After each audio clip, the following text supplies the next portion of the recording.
Shoutout sa inyo! Ka-Express nagdulot ng malaking sorpresa at kaguluhan ang Gilas Pilipinas sa Ninoy Aquino International Airport o NAIA sa kanilang pag-alis para sa FIBA Asia Cup. Nagmistulang rockstar ang ating paboritong manlalaro na si Dwight Ramos na pinagkaguluhan ng mga fans, lalo na ng mga kababaihan na humingi na makipag-selfie sa kanya, at ang eksenang ito ay nagpakita lamang ng tindi at init ng suporta ng mga Pinoy sa ating pambansang kupunan. At bukod sa mainit na pagsalubong, kinumpirma rin na kompleto na ang final 12-man lineup na binuo ni Coach Tim Cone. Bagamat wala si Kai Soto, pinalitan naman siya ng veteranong si Japet Aguilar na siyang nagdadala ng mahalagang karanasan at depensa sa ilalim ng ring. At ang pinakabagong development Ka-Express ay ang last-minute go signal para kay Calvin Aftana para makalaro, isang welcome boost sa versatility at shooting ng team. Habang opisyal nang wala sina Troy Rosario at RJ Abariento sa pool. Humigit kumulang na 15 hours ang biyahe ng kupunan na umalis late last night ay tinaasahang magpa-practice agad pagdating sa Saudi Arabia. Kasama na sa first practice si Junmar Fajardo na inaasahang magpapalakas sa front court ng Gilas, at abangan ang mga susunod na balita sa kanilang kampanya dahil handang-handa na ang Gilas na lumaban para sa bayan. Ka-Express nagdulot ng matinding pagkabigla at umaapaw na suporta para sa Gilas Pilipinas ang nangyari sa Ninoy Aquino International Airport sa kanilang pag-alis para sa FIBA Asia Cup. Ang airport na karaniwang abala sa iba't ibang manlalakbay ay naging sentro ang Gilas Pilipinas ng kanilang atensyon habang naghihintay ng kanilang flight patungong Saudi Arabia. Hindi lang ordinaryong pag-alis ang nasaksihan, ito ay naging isang send-off na puno ng emosyon at pagmamahal mula sa mga tagahanga. Pero Ka-Express ang talagang nagpakulo ng atensyon ng marami at nagpasabog ng sigawan sa airport ay ang pagdating ng fan favorite na si Dwight Ramos, at kung may titulong rockstar sa Philippine basketball, walang duda si Dwight na yon. Siya ang karapat-dapat na bansagan nito batay sa reaksyon ng mga fans at mga tagahanga sa kanyang presensya. Ang pagdating ni Dwight Ramos ay parang pagdating ng isang international music superstar. Sa bawat hakbang niya, agad siyang pinagkaguluhan ng mga fans, particular na ng mga kababaihan na sabik na makipag-selfie o makakuha man lang ng autograph mula sa kanya. Sa kabila ng security protocols at ang pagmamadali ng schedule ng kupunan, kitang-kita ang matinding pagmamahal at suporta ng mga tagahanga kay Dwight.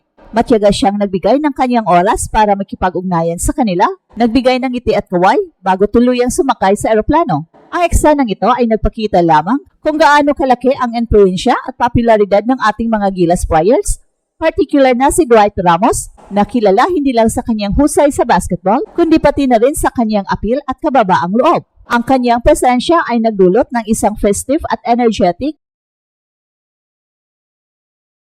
na kapaligiran sa airport na nagpapatunay kung gaano kainit at matindi ang suporta ng bansa para sa kupunan sa kanilang paglaban para sa Pilipinas. Ang bawat ngiti at kindat ni Dwight ay nakapagkilig sa mga tagahanga na nasa paligid at lalo pang nagpatibay ng kanilang paghanga at pagmamahal sa kanya bilang isang sports icon. Ito ay nagbigay ng masarap na pakiramdam ng pagkakaisa at pagsuporta bago ang kanilang malaking hamon. Well, hindi lang si Dwight ang nakakuha ng mainit na pagsuporta. Ang buong kupunan ay sinalubong din ng pagmamahal mula sa kanilang mga tagahanga na nagbigay ng malaking moral boost sa mga players. Ang bawat miyembro ng Gilas, mula sa coaching staff hanggang sa huling manlalaro, ay nakaramdam ng pagsuporta ng buong Pilipinas. Bago sila sumakay sa kanilang mahabang biyahe at seryosong kompetisyon sa FIBA Asia Cup, ang ganitong uri ng pagsuporta ay nagbigay sa kanila ng lakas at inspirasyon para lumaban ng buo para sa bayan. Ang mga ngiti at kaway ng mga Gilas fans ay sumasalamin sa kanilang pagpapahalaga sa bawat sumusuporta na nagpapakita ng kanilang pagkakaisa sa labas man o loob ng court bilang isang team na handang ibigay ang lahat para sa bayan. Ang kanilang pag-alis ay hindi lamang isang simpleng flight, kundi isang simula ng paglalakbay na may basbas ng buong bansa. Ang damdamin ng pagiging one nation, one team ay kitang-kita sa NAIA. So Ka-Express, bukod sa rockstar welcome sa NAIA, mahalaga rin pagtuunan ng pansin ang official na composition ng Gilas Pilipinas na tutungo sa FIBA Asia Cup. Kinumpirma ni Coach Tim na ang koponan ay kompleto na sa kanilang final 12-man lineup, isang maingat na piniling grupo ng mga atleta na magdadala ng bandera ng Pilipinas sa torneo, handang lumaban para sa karangalan ng bansa. Ang isa sa pinakamalaking pagbabago mula sa original na training pool ay ang pagkawala ni Kai. Bagamat inaasahan siyang magiging bahagi ng kupunan dahil sa kanyang laki, wingspan at natatanging potensyal bilang sentro, napagdesisyonan na hindi siya makakasama sa roster para sa kompetisyong ito. Ang kanyang pwesto ay napunan ng veteranong si Japet Aguilar, isang reliable at versatile big man na nagdadala ng malalim na karanasan sa international play, solidong depensa sa loob at athletic ability sa kupunan. Si Japet ay mahalaga para sa sistema ni Coach Steve, lalo na sa pagprotekta sa rim at sa mga laban sa ilalim ng ring. Ang pagpasok ni Japet ay nagbibigay ng stability at leadership na magagamit niya upang tulungan ang mga mas batang players. At bukod dito ka-express, may huling minutong desisyon na lubos na nakaapekto sa lineup ang pagbigay ng goal signal para kay Calvin Octana para makalaro. Ito ay isang welcome development at malaking boost para sa kupunan dahil si Calvin ay kilala sa kanyang versatility, abilidad na mag-ambag sa magkabilang dulo ng court at ang kanyang outside shooting na makakatulong mag-spacing sa opensa ng Gilas. Sa kabilang banda ka-express, sa proseso ng pagkuha ng final roster ng Gilas, opisyal nang hindi kasama sa pool sina Troy Rosario at RJ Abarrientos at ang pagkawala nila sa final cut ay nagpapahiwatig ng matinding pagpipilian at pinagdaanan ng coaching staff sa pagbuo ng pinakamahusay na kupunan na magrepresenta sa Pilipinas. Bawat desisyon ay may batayan na nakatuon sa kung sino ang pinakaangkop para sa sistema at sa taktika ni Coach Tim laban sa iba't ibang kalaban sa FIBA Asia Cup at isinaalang-alang din ang chemistry, health at current form ng bawat player. Ka-express pagkatapos ng emotional at puno na excitement na send-off sa NAIA, sumakay na ang Gilas Pilipinas sa kanilang humigit kumulang 15 hours na flight patungong Saudi Arabia, ang magiging host country ng kanilang kampanya sa FIBA Asia Cup. Umalis ang kupunan late last night at ang mahabang oras sa ere ay magbibigay ng pagkakataon sa kanila na magpahinga, mag-review ng plays at maghanda sa mental na aspeto bago sumabak sa kanilang unang laban.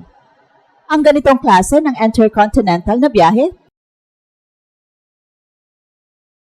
ay nangangailangan ng matinding paghahanda sa logistics at physical na kondisyon ng mga players, lalo na ang pagod at jet lag ay malaking salik sa performance ng isang high-stakes tournament. Ang coaching staff ay may mga protocol para masiguro ang hydration at maayos na pagtulong ng mga players sa biyahe. At sa pagdating ng Gilas sa Saudi Arabia, inaasahan na agad na silang magpa-practice. Walang masyadong oras para magpahinga o mag-adjust sa jet lag dahil ang kupunan ay kailangan agad na mag-focus sa kanilang paghahanda para sa nalalapit na laban. Ang agarang pag-practice pagdating ay isang senyales ng dedikasyon at disiplina ng kupunan na tinitiyak na bawat sandali ay ginagamit para mapahusay ang kanilang laro at makapag-adjust sa bagong kapaligiran at playing conditions. At ito ang Express Info kung saan bawat kwento ginulat ang mundo. Don't forget to like and subscribe.